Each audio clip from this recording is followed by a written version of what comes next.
ভিডিওটি দেখুন, দেখুন ভিডিওটা কতটা হৃদয় বিদারক। এই কাকা নিজ জন্মভূমিকে, নিজের মাটিকে শেষবারের মতো প্রণাম করে যাচ্ছে। আর এই জন্মভূমিতে ফেরা হবে না। কতটা কষ্ট পেলে একটা মানুষ নিজের জন্মভূমি ছেড়ে ভিন দেশে মানুষ পাড়ি দেয়, একটু অনুভব করেছেন আপনি? দেখুন না ভিডিওটা। কাকা নিজের মাতৃভূমিকে প্রণাম করছে, আর ফেরা হবে না এই সোনার দেশে।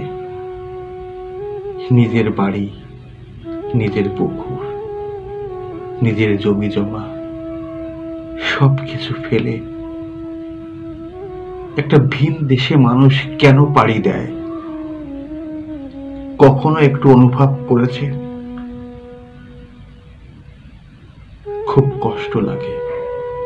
1971 সালে প্রায় বাংলাদেশের হিন্দুরা ভারতে এসে বসবাস শুরু করেছিল। যখন দেশ স্বাধীন হয়ে যায়, তখন বঙ্গবন্ধুর ডাকে এই মানুষগুলো আবার দেশে ফিরে যায়। সেই সময় হিন্দুদের সংখ্যা ছিল 15%, আর এখন হিন্দুদের সংখ্যা 4 থেকে 5%। এত হিন্দু কোথায় গেল? নিজের বাড়ি, নিজের পুকুর, নিজের জমি সবকিছু ফেলে কেন মানুষ ভিন দেশে আসে? একটু অনুভব করেছেন আপনি? আপনি যখন বিদেশে যান, আমার মুসলমান ভাইকে বলছি, আপনি যখন বিদেশে যান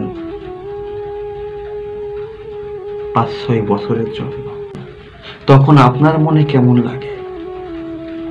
আর যে মানুষটা নিজের জমি, নিজের বাড়ি, নিজের পুকুর, নিজের সবকিছু ফেলে ভিন দেশে পাড়ি দেয়, তার কেমন লাগে?